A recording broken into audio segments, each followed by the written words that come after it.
स्वागत है आप सभी का CNBC आवाज पर। आप देख रहे हैं स्मार्ट सिटीज ऑफ इंडिया और आज हमें रायपुर में की बात करें तो स्मार्ट सिटी की रेस में काफी तेजी से आगे बढ़ रहा है। किस तरह से रायपुर बनेगा स्मार्ट और इंडस्ट्री इसे स्मार्ट बनाने में, इसे स्मार्ट सिटी का खिताब हासिल करवाने के लिए कैसे मददगार साबित होगी, इस पर आज हम खास चर्चा करेंगे हमारे खास मेहमानों के साथ।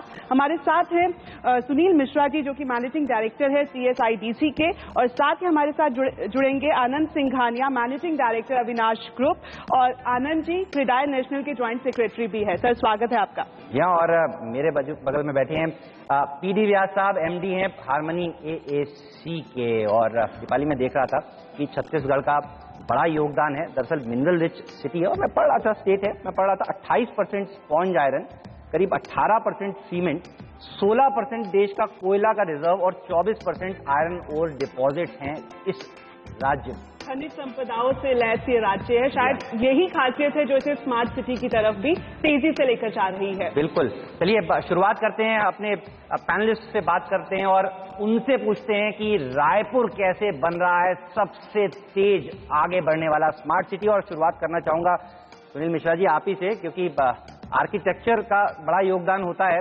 और आपसे बेहतर और कौन जान सकता है। ये बताइए, कह सकते हैं रायपुर जहां हम इस समय बैठे हैं ये सबसे पहला और तेजी से बढ़ने वाला स्मार्ट सिटी बनेगा देश का?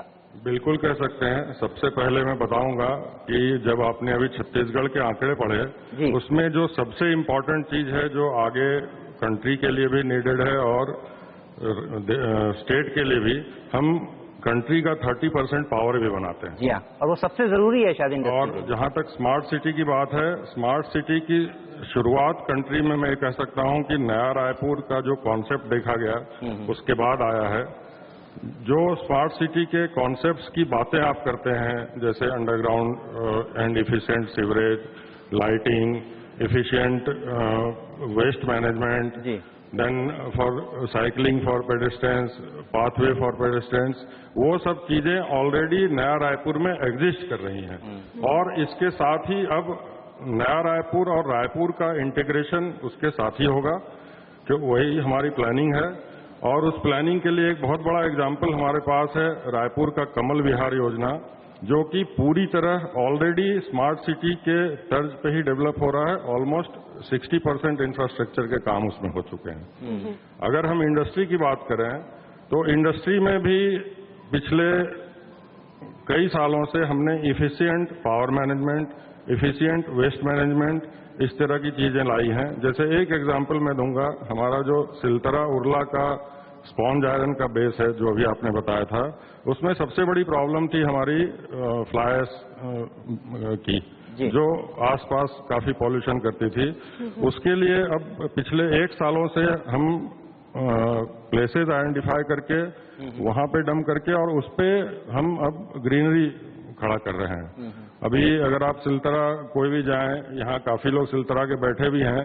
इस साल लगभग उन वेस्ट जगहों पे हमने ऑलमोस्ट 25,000 प्लांट्स लगाए हैं, जो कि ग्रीन लंग का काम करेगी। बिल्कुल सर, रायपुर की खासियत ये कहा जा सकता है कि यहाँ पर जो स्मार्ट सिटी की रेस में आगे बढ़ने का सिलसिला है वो यहाँ की ग्रीनरी को ध्यान में रखते हुए उसको आगे बढ़ाया जा रहा है। आनंद जी आपसे जानना चाहेंगे, सर ने बताया कि यहाँ पर 24/7 बिजली है, पानी की कोई किल्लत नहीं है, और आप रियल एस्टेट सेक्टर से यहाँ पर रिप्रेजेंटेशन दे रहे हैं। अगर हम रियल एस्टेट सेक्टर की बात करें जो कि एक बड़ा सेक्टर कहा जाएगा स्मार्ट सिटी के लिए, कितनी संभावनाएं आप देख रहे हैं इसमें?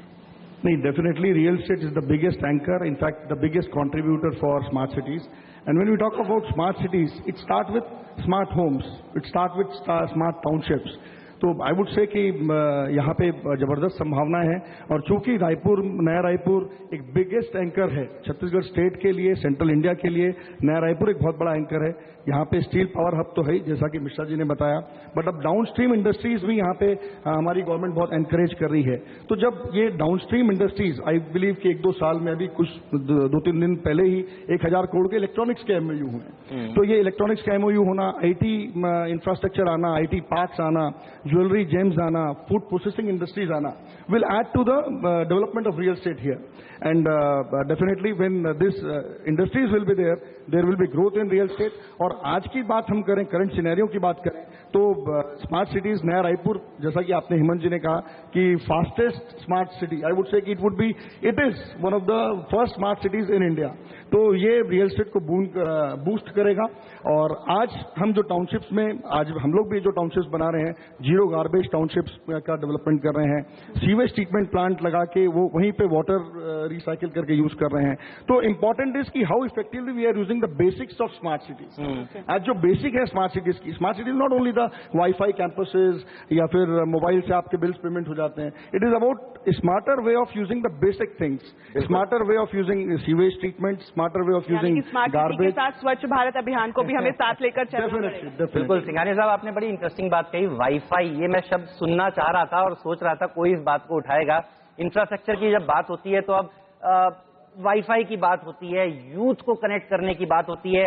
हमारे साथ व्यास साहब भी हैं। व्यास साहब, ये बताइए, एक स्मार्ट सिटी के लिए आप क्या देखना चाहते हैं? क्या क्या चीजें होनी चाहिए जिससे बनता है वो स्मार्ट सिटी? हमने ये तो देखा है कि केंद्र सरकार ने 98 स्मार्ट सिटीज के चयन में रायपुर और बिलासपुर, छत्तीसगढ़ से 2 शहरों को चुना है और हम आज रायपुर में बैठेंगे। बताइए क्या क्या चीजें जरूरी हैं? बिल्कुल, जैसा कि आनंद जी ने कहा, एकदम सही है कि अपन बेसिक चीजों को किस तरह से उसका बेहतर यूज कर सकते हैं, कैसे घरों को ग्रीन कर सकते हैं, कैसे एनर्जी का कंजर्वेशन कर सकते हैं, कैसे बेहतर तरीके से वेस्ट मैनेजमेंट कर सकते हैं। It is the smart way of living which will make eventually the smart city. तो स्मार्ट सिटी का जैसा बताया कि wifi is one of the aspects, वो आपकी जीवनचर्या को और हाईटेक करेगा, उसको आसान करेगा, वहां तक ठीक है। But the basic things need to be done in a smarter way. This is the basic concept of smart city. बिल्कुल सर, आपसे जानना चाहेंगे, इंडस्ट्री को फ्लरिश करने का जिम्मेदारी आप पर है।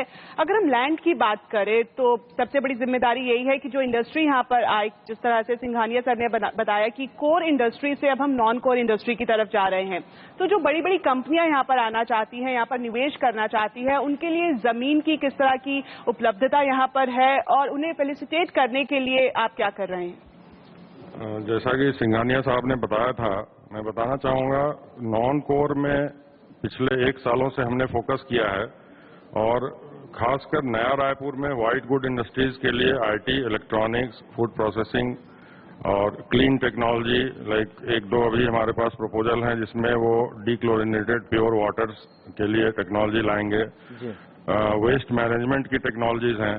और नई इंडस्ट्रीज की जहां तक बात है तो जो मेक इन इंडिया का कॉन्सेप्ट है उसको साकार करने के लिए पिछले सालों से ही हमने एमएसएमई के लिए बहुत फोकस किया है। एमएसएमई के लिए हमारे इंडस्ट्रीज डिपार्टमेंट में एक डेडिकेटेड सेल बना है जिसमें हमने अर्नस्ट एंड यंग के कंसल्टेंट्स को हायर किया हुआ है। कस्टमाइज्ड हम प्रोजेक्ट्स बना रहे हैं, हर डिस्ट्रिक्ट की प्रोफाइलिंग कर रहे हैं और हर डिस्ट्रिक्ट में किस तरह के इंडस्ट्री की संभावना है। प्लस आपने अभी मुद्रा बैंक की बात सुनी होगी, तो मुद्रा बैंक से, और एक चीज और मैं बताऊं, Chhattisgarh is the first state after South Africa which has given right to skill to their people. तो वो जो स्किल्ड वर्कफोर्स, लगभग 1 लाख युवकों को हम हर साल स्किल दे रहे हैं, उनको एमएसएमई से जोड़ते हुए फिर उनकी फाइनेंसिंग मुद्रा बैंक की और डिफरेंट सेंट्रल स्टेट स्कीम से कैसे इंटीग्रेट करें, वो पूरी हमारी प्रयास है।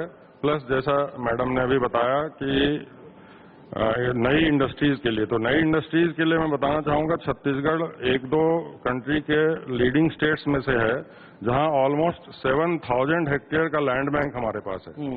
हमारे पास कभी वेट नहीं करना पड़ता लैंड के लिए लोगों को। और लैंड एक्विजिशन को लेकर कोई चिंता नहीं है? नहीं, लैंड एक्विजिशन की चिंता तो बहुत बड़ी है क्योंकि जब से नया लैंड एक्विजिशन एक्ट आया है, पिछले 2 सालों में हम लैंड एक्विजिशन नहीं कर पा रहे हैं अभी, लेकिन पहले से तैयारी हमारी थी और चूंकि काफी बड़े प्लांट्स आते थे तो हम बड़े बड़े चंक ऑफ लैंड्स प्रिपेयर करके रखते थे। लेकिन इन बड़े चंक्स के साथ भी, जैसा मैंने बताया, इवन दंतेवाड़ा, जगदलपुर, सरगुजा में भी छोटे छोटे, जैसे 50 हेक्टेयर 40 हेक्टेयर के एमएसएमईज के लिए इंडस्ट्री, प्लस सीएसआईडीसी जो भी इंडस्ट्रियल पार्क बनाता है उसमें 80% प्लॉट्स हम छोटे उद्योग MSMEs के लिए रिजर्व है। सर, आप MSME की बात कर रहे हैं, इसी से जुड़ा क्वेश्चन मैं पूछना चाहूंगी। आपने बोला कि मुद्रा बैंक के जरिए उनकी फाइनेंसिंग को काफी मजबूत किया जा रहा है। अगर जो सबसे बड़ी परेशानी आज देश भर में MSME की है वो है कि उन्हें अलग अलग एजेंसीज के यहाँ जाना पड़ता है, महीनों लग जाते हैं, उनको क्लियरेंसेज नहीं मिलती है। ऐसे में रायपुर, जब आप MSME की बात कर रहे हैं, तो सिंगल विंडो क्लियरेंस जो हम लंबे वर्षों से सुन रहे हैं MSME चाहती है, वो किस तरह से आप यहाँ पर इम्प्लीमेंट कर रहे हैं? जैसा कि आपको पता होगा, अभी वर्ल्ड बैंक के माध्यम से भारत सरकार ने एक सर्वे करवाया था ईज ऑफ डूइंग बिजनेस के लिए, और उसमें छत्तीसगढ़ चौथे स्थान पर है पूरे प्रदेश में, और हम एस्पायरिंग स्टेट्स में हैं, जो कि 50% से ज्यादा स्कोर था। हालांकि हम थर्ड भी हो सकते थे, झारखंड से 0.6% से हम पीछे हैं। MSME के लिए जैसे जो डिफरेंट पहले रजिस्ट्रेशंस होते थे, उसके लिए अब सिंगल रजिस्ट्रेशन कर दिया गया है, UAM बोलते हैं, यूनिक आधार नंबर उनके लिए। और सिंगल विंडो में भी ऑटोमेशन की जहां तक बात करें, हमारे साथी भाई लोग यहाँ बैठे हैं, टैक्स रिफॉर्म्स में हम पिछले 5 सालों से टोटली ऑनलाइन है। इंडस्ट्री डिपार्टमेंट का भी हमारा 90% ऑनलाइन पूरा सिस्टम हो चुका है। जैसे मैं CSIDC की बात करूं तो आप वर्ल्ड के किसी भी कोने में बैठ के ऑनलाइन लैंड अलॉटमेंट हमसे ले सकते हैं, पेमेंट सारे हमारे ऑनलाइन हो गए हैं। तो सिस्टम को और जितनी भी क्लियरेंसेज लेनी पड़ती थी उसको भी काफी रिड्यूस किया गया है। जैसे लेबर रिफॉर्म्स में हम इंडिया में सेकंड हैं अभी, जो पहले लेबर डिपार्टमेंट के इंस्पेक्शन के थे या परमिशंस के थे, वो 1 साल को 5 साल कर दिया गया है। काफी सारा काम आपने इस दिशा में भी किया है।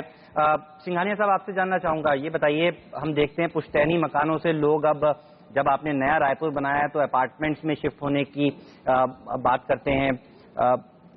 लोगों के, आपने अफोर्डेबल हाउसिंग की बात कही कुछ देर पहले, कितने अफोर्डेबल हैं ये अफोर्डेबल हाउसिंग, और क्या टिकट साइज है रायपुर में, अगर मैं समझना चाहूँ तो?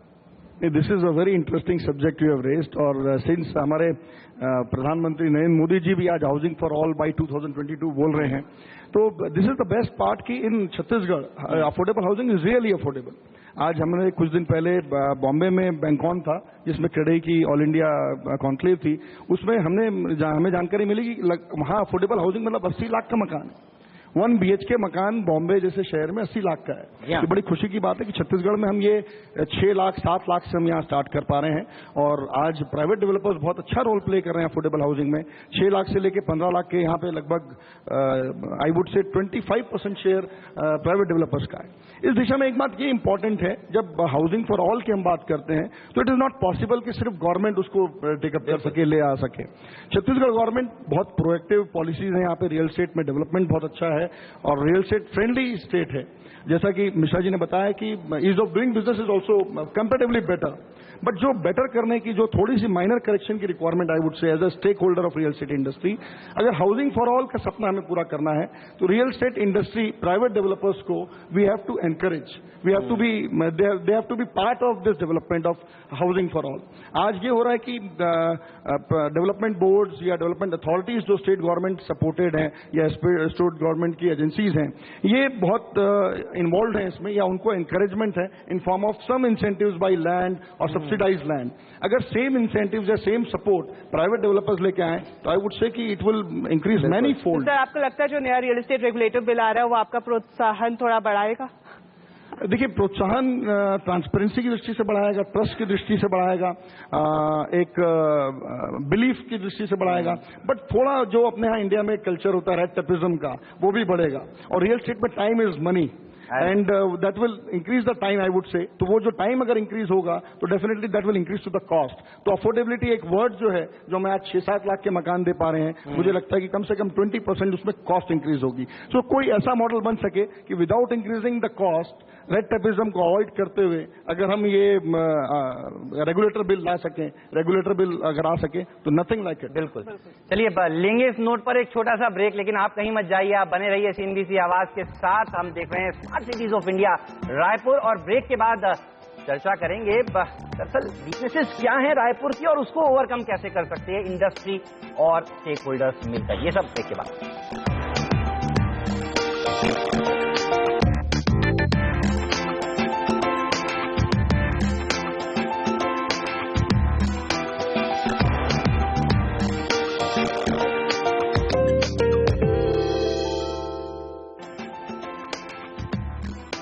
स्वागत है आप सभी का CNBC आवाज पर। आप देख रहे हैं स्मार्ट सिटीज ऑफ इंडिया और हमें आज रायपुर में और हम जानने की कोशिश कर रहे हैं कि रायपुर सबसे ज्यादा फास्ट स्पीड से कैसे बन रहा है स्मार्ट सिटी। चर्चा में अब हमारे साथ रायपुर डेवलपमेंट अथॉरिटी के चेयरमैन संजय श्रीवास्तव साहब भी जुड़ चुके हैं। आपका स्वागत है सर। आप ही से अब शुरुआत करना चाहेंगे। हम सबसे बात कर रहे थे ब्रेक से पहले। ये बताइए आपको कैसा लग रहा है रायपुर जिस स्पीड से काम कर रहा है, जिस तेजी से काम कर रहा है। हम अपने स्टेक होल्डर से बात कर रहे थे, वो कहते सबसे पहले यही शहर अव्वल नंबर पे स्मार्ट सिटी बनने वाला है।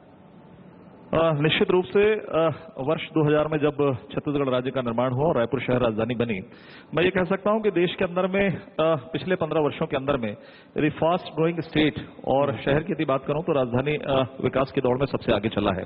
जहां तक स्मार्ट सिटी की परिकल्पना है, जैसा कि देश में माननीय प्रधानमंत्री जी ने इस बात को रखा है और 100 शहरों को स्मार्ट सिटी बनाने की तर्ज पर काम चल रहा है, ये हम सबके लिए सौभाग्य की बात है कि रायपुर शहर ने और हमारी जो सरकार है, छत्तीसगढ़ शासन की सरकार है, शायद उसने पहले ये परिकल्पना करके 5 साल पहले ही इस पुराने रायपुर शहर जो कि हमारा राजधानी है, इसमें हमने एक स्मार्ट सिटी की तर्ज पर एक बड़ी कॉलोनी कमल विहार का डेवलपमेंट हमने करना शुरू किया।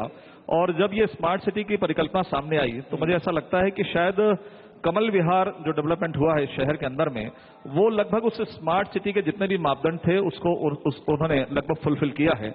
इसलिए मैं कह सकता हूं कि जो चीजें हमने 5 वर्ष पहले प्रारंभ की और अब ये स्मार्ट सिटी फिर से रायपुर शहर उसमें जुड़ रहा है, पहले 5 शहरों के अंदर में रायपुर शहर का नाम दर्ज हुआ है, तो मैं ये कह सकता हूं कि देश के अंदर में जब सामने परिणाम आएंगे तो हम सबसे आगे कहीं न कहीं दिखाई देंगे रायपुर शहर। बिल्कुल। व्यास जी, आपसे जानना चाहेंगे, हमने काफी चर्चा की कि क्या खूबियां होनी चाहिए, क्या खासियत है रायपुर की, लेकिन अब चुनौतियों पर भी बात करते हैं।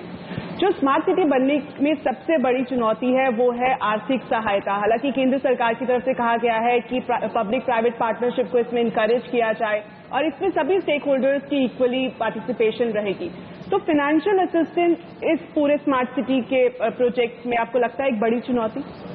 जी हाँ, बिल्कुल। मुझे लगता है कि स्मार्ट सिटी की जो बेसिक परिकल्पना में ये बात जो अपन समझ सकते हैं कि जो बाय डिफॉल्ट वो है, आदमी जब तक आर्थिक रूप से सक्षम नहीं होगा तब तक उसके लिए स्मार्ट सिटी में रहना या स्मार्ट बनना ये केवल एक सपना है। And secondly, money never grows in stock market. ये या तो इंडस्ट्री में होता है या आदमी को basically as simple as that. तो मुझे लगता है कि जो सबसे बड़ा चैलेंज इंडस्ट्री के लिए है वो है कॉस्ट ऑफ इंटरेस्ट। अभी एक्चुअली देखिए कि बैंक्स का एनपीए काफी बढ़ रहा है and ultimately the cost of fund for the bank is around 6%, where they are charging around 13% to the industry. It is a huge difference. Same applies to the real estate. Real estate में actually अभी मुझे लगता है कि जब तक cost of funding, जब तक कि अपन अफोर्डेबल हाउसिंग की बात करते हैं, अगर उसको आप 10% पर अगर आप हाउसिंग लोन देंगे तो काफी मुश्किल है उसके लिए। तो मुझे लगता है कि एक तो प्राइवेट सेक्टर में बिल्डर्स को जमीन मुहैया करनी गवर्नमेंट ने करनी चाहिए एंड सेकेंडली बिल्डर्स को उसमें रियल कॉस्ट इफेक्टिव मकान बना के कम ब्याज दरों पर लोगों को देना चाहिए। जब तक ये दोनों चीजें, रेट ऑफ इंटरेस्ट और ये लैंड की समस्या, जब तक इसको एड्रेस नहीं किया जाएगा, स्मार्ट सिटी को थोड़ा सा मुझे लगता है कि इट इज अ सेटबैक। और ये प्रॉब्लम दरअसल सारे स्मार्ट सिटीज की है जो आप आज उठा रहे हैं। लगभग सभी ब्याज दरें तो घटनी चाहिए सबके लिए, जितने भी हम सब लोग बैठे हुए हैं उन सबके लिए भी यही एक चाहत है कि ब्याज दरें घटे। राजन साहब ने वैसे एक 50 बेसिस पॉइंट का सरप्राइज रेट कट दिया था कुछ दिन पहले, लेकिन अपेक्षा यही रहेगी कि थोड़ा और ब्याज दरों को घटाएं ताकि सबकी जिंदगी आसान हो। लेकिन हम बात कर रहे हैं रायपुर शहर की और इस शहर की जो दिक्कतें हैं, मिश्रा जी आपसे बेहतर और कौन जानता है। लैंडलॉक्ड है, वाटर नहीं है, कोई समुद्री इलाका नहीं है, एक्सपोर्ट इंपोर्ट के लिए जो काफी जरूरी माना जाता है। ये बताइए इस चैलेंज को ओवरकम करने के लिए किस तरह के काम आपने उठाए? लैंडलॉक स्टेट्स की अपनी एक समस्या तो रहती है, लेकिन इसमें एक बहुत अच्छा मॉडल हमारे सरकार का है पीपीपी मोड पे, जो अभी बात चल रही थी कि कितनी अच्छी तरह हम प्राइवेट पार्टनरशिप ला सकें out of purview of government budget. तो एक रेल का मैं उदाहरण दूंगा। छत्तीसगढ़ में 160 साल में हमारे राज्य में सिर्फ 1136 किलोमीटर रेल हुआ करती थी, लेकिन पिछले 2 साल पहले हमने एक SECL, इरकॉन और CSIDC स्टेट गवर्नमेंट के पीपीपी मोड पे रेल लाइन का प्रोजेक्ट लाया, जो हमारे ईस्टर्न रीजन ऑफ छत्तीसगढ़ को जोड़ेगा, रायगढ़, कोरबा, धर्मजयगढ़ और मरवाही। उसी तरह अभी मई में जब माननीय प्रधानमंत्री महोदय आए थे तो हमने जगदलपुर को दिल्ली से जोड़ने की एक बहुत ही महत्वाकांक्षी योजना शुरू की है। उसमें भी ज्वाइंट वेंचर तैयार हो गया है। और इस पूरे प्रोजेक्ट में लगभग 12,000 करोड़ खर्च होना है और ये रेलवे बजट के अलावे खर्च हो रहा है। तो ये हमारे पूरे कोल और आयरन ओर को देश के दूसरे भागों से जोड़ने के लिए, जैसा कि आपने कहा, काफी बड़ा योगदान देगा हमको। बिल्कुल। सिंघानिया जी, आपसे जानना चाहेंगे रियल एस्टेट सेक्टर के बारे में। मैं एक बार फिर से आपसे जानकारी लेना चाहूंगी। अगर हम ओवरऑल पर्सपेक्टिव देखें तो काफी सुस्त रफ्तार है, जो डेवलपर्स हैं उनकी इन्वेंट्रीज ब्लॉक है। अगर हम रायपुर की बात करें, हालांकि अफोर्डेबल और मिड सेगमेंट में काफी अच्छी डिमांड, लेकिन ओवरऑल पर्सपेक्टिव आप रायपुर को, रियल एस्टेट को कैसे देखते हैं? Overall perspective I would say कि इट्स थोड़ा रिसेशन का टाइम जरूर है, एंड जैसा कि आपने कहा, definitely affordable and mid segment is doing better. Premium में थोड़े इश्यूज हैं, कमर्शियल में थोड़े इश्यूज हैं, बट आई वुड से कि यहाँ पे संभावनाएं डेफिनेटली हैं। यहाँ compare to other states inventories कम ब्लॉक्ड हैं। Why inventories are lesser blocked here? The reason is कि यहाँ पे प्राइजेस रियलिस्टिक हैं। आज हम जब भी मेट्रोज की बात करते हैं या इवन नॉन मेट्रोज की टियर 2 टाउन्स की भी बात करते हैं, तो आई सी कि there is a huge profit of margin which is taken by other developers. Maybe land cost is higher और maybe processes are lengthier. यहाँ पे हम देखते हैं कि रियलिस्टिक प्राइसेस आज यहाँ पे आप 7 लाख से, जैसा कि मैंने कहा, 7 लाख से लेकर 1.25 करोड़ 1.5 करोड़ तक का बहुत अच्छा डिसेंट मकान शहर की रीच में पब्लिक ट्रांसपोर्टेशन से कनेक्टेड प्लेस पे आप ले सकते हैं। तो दैट्स एन जबरदस्त advantage for Raipur, for city of. एक सवाल मैं श्रीवास्तव साहब आपसे लेना चाहता हूं। एजुकेशन जो है, देखिए, वो बहुत बड़ा रोल प्ले करती है किसी भी सिटी को, स्टेट को आगे ले जाने के लिए। मैं पढ़ रहा था, ये भी एक बड़ा चैलेंज है अब तक यहाँ पर। किस तरह के काम अब तक हुए हैं और क्या प्लानिंग है आगे की, इसके ऊपर अगर रोशनी डालें। देखिए, निश्चित रूप से किसी भी स्टेट के अंदर में यदि डेवलपमेंट की हम बात करें, तो यदि बिजली, सड़क, पानी, हम शहर की यदि बात करें, उसके साथ साथ कंप्लीट डेवलपमेंट की बात करें तो शिक्षा और स्वास्थ्य के में कहीं न कहीं काम करने की आवश्यकता है। छत्तीसगढ़ शासन ने जब से राज्य का निर्माण हुआ है, निश्चित रूप से बेहतर तरीके से काम किए हैं और हजारों की संख्या में हमारे नए स्कूल्स निश्चित रूप से खुले हैं। और जो हमारी शासन की योजनाएं हैं, केंद्र सरकार की, राज्य सरकार की योजनाएं हैं कि जो 6 से 14 वर्ष के बच्चों को आवश्यक रूप से स्कूल भेजा जाए, इस दिशा में भी शासन निश्चित रूप से बेहतर तरीके से काम कर रहा है। कुछ चैलेंजेस, कुछ चुनौतियां हमारे सामने हैं, जो हमारे डेंस एरिया है, जो हमारे दूरस्थ क्षेत्र है, ट्राइबल एरिया है, लेकिन शासन वहां पर लगातार शिक्षा के क्षेत्र में और चिकित्सा के क्षेत्र में विशेष रूप से वहां पर काम करने की कोशिश कर रहा है और उसमें हम दर प्रतिवर्ष निश्चित रूप से सफल हो रहे हैं। जी सर, आपने शिक्षा की बात करी, तो शिक्षा का ये एक काफी इंपॉर्टेंट पहलू है, वो है स्किल डेवलपमेंट। आजकल कहा जाए कि बच्चे पढ़ते जा रहे हैं, लेकिन उनको नौकरियां नहीं मिल रही है क्योंकि उनके पास हुनर नहीं है। तो सरकार का किस तरह का फोकस है हुनरमंद बनाने के लिए, ताकि अगर बच्चा 12वीं क्लास पढ़ता है तो उसको नौकरी मिल जाए, ताकि वो अपनी हायर स्टडीज को अफोर्ड करे? मैं 100% आपके इस बात से सहमत हूं और शायद अभी कुछ वर्षों में सरकार ने इस ओर ध्यान देना शुरू किया है। हमारी सरकार काफी पहले से स्टेट में काम कर रही है और जैसा कि आपने देखा कि केंद्र में नई सरकार बनने के बाद एक नए विभाग का, एक नए मंत्रालय का भी गठन वहां पर हुआ है। माननीय रूडी जी लगातार इस दिशा में काम कर रहे हैं सभी सरकारों के साथ में। और जैसा कि अभी थोड़ी देर पहले सिंघानिया जी कह रहे थे, मुद्रा बैंक जो हमारी सरकार ने लाया है, ये इसी के साथ एक पहलू है कि कहीं ना कहीं हम छोटे व्यवसायियों को स्किल्ड करके ऐसे छोटे लोन्स उपलब्ध करवा के इनको हम उस दिशा में आगे बढ़ाएं, क्योंकि निश्चित रूप से एम्प्लॉयमेंट और रोजगार जो एक हमारे सामने समस्या है, हम इतनी बड़ी संख्या में हम किस तरीके से रोजगार उपलब्ध करा सके, एक समस्या है। इसलिए स्किल डेवलपमेंट करके हम उन लोगों को स्वरोजगार उपलब्ध करवा सके। और शासन पहले ये होता था कि स्किल डेवलपमेंट होते थे, ट्रेनिंग होती थी, लेकिन उसके बाद उनको पैसे, उनके पास रोजगार के लिए आवश्यक राशियां नहीं होती थी। और शायद इसी दिशा में मुद्रा बैंक की जो स्थापना माननीय प्रधानमंत्री जी ने की है, मुझे ऐसा लगता है कि आने वाले समय में 1-2 वर्षों के अंदर में इसके बेहतर परिणाम सामने दिखाई देंगे। व्यास साहब, आपकी क्योंकि इंडस्ट्री नागपुर में है, आप यहाँ पर हैं, आपसे बेहतर और कौन जान सकता है कि ईज ऑफ डूइंग बिजनेस में इस शहर ने, इस राज्य ने किस तरह से काम किया है। आपका एक्सपीरियंस क्या रहा है, अगर आप फर्स्ट हैंड एक्सपीरियंस हमसे शेयर करें? एक्चुअली मुझे लगता है कि Raipur and actually Chhattisgarh in general and Raipur in particular it is very receptive to any new idea. जैसे हमने यहाँ पर ग्रीन बिल्डिंग का कंसेप्ट चालू किया, तो यहाँ पर क्रेडाई रायपुर या क्रेडाई छत्तीसगढ़, सभी लोगों ने इसको एक्सेप्ट किया। मुझे लगता है कि Raipur by nature is very receptive, यानी सभी को समाहित करने की क्षमता है। एक चीज हेमंत जी, मैं थोड़ा सा एक आपका गौर उस पर चाहूंगा कि आप उस पर ध्यान देवे। कहीं स्मार्ट सिटी के या स्मार्ट लिविंग के दौर में कहीं अपन स्मार्ट एग्रीकल्चर को तो नहीं भूल रहे। मुझे लगता है कि एक बहुत इंटीग्रल पार्ट है हमारे समाज का। मुझे लगता है कि जिस स्तर पर अपन स्मार्ट सिटी या स्मार्ट होम्स की बात कर रहे हैं, स्मार्ट एग्रीकल्चरल या स्मार्ट, अभी अपन देखते हैं कि सर तुअर दाल अगर 200 रुपए किलो हो गई तो लोग हाइट तो मचाते हैं। मुझे लगता है कि पिछले 30 सालों में एग्रीकल्चर प्रोड्यूस का रेट सबसे कम गति से बढ़ा है, फिर भी सभी का अभी सर प्याज अगर मुझे बताइए कि अगर 20 रुपए किलो हुआ तो उसमें क्या हुआ? बिल्कुल। आदमी 80 रुपए का पेट्रोल भराने में उसे दर्द नहीं होता है, लेकिन एग्रीकल्चरल प्रोड्यूस की थोड़ी भी कीमतें बढ़ती है तो लोगों को तकलीफ होती है। मेरा ऐसा बोलना है कि they also have the right to have the better value for their products. बिल्कुल। मुझे लगता है कि स्मार्ट एग्रीकल्चर भी कुछ एक कंसेप्ट इसमें समाहित किया जाना चाहिए। बिल्कुल, स्मार्ट एग्रीकल्चर हो, फूड प्रोसेसिंग पार्क्स लगे जिससे किसानों को भी सही पैसा मिल सके कि जो वो चीजें उगा रहे हैं। लेकिन इस नोट पर लेना होगा एक छोटा सा ब्रेक। आप सबका शुक्रिया अदा करना चाहूंगा। व्यास साहब, श्रीवास्तव साहब, आपका धन्यवाद। मिश्रा जी, सिंघानिया साहब, आप दोनों का भी शुक्रिया इस पैनल में जुड़ने के लिए और चर्चा करने के लिए कि क्या है यहाँ की स्ट्रेंथ्स और वीकनेसेस। ब्रेक लेंगे, ब्रेक के बाद एक नया पैनल हमारे साथ जुड़ेगा जो बात करेगा अपॉर्चुनिटीज की। जी हाँ, रायपुर में क्या क्या अपॉर्चुनिटीज हैं और आगे बढ़ाने के लिए क्या क्या चीजें जरूरी हैं और क्या क्या रायपुर कर रहा है, ये सब फिर से ब्रेक के बाद। आप बने रहिए CNBC आवाज के साथ।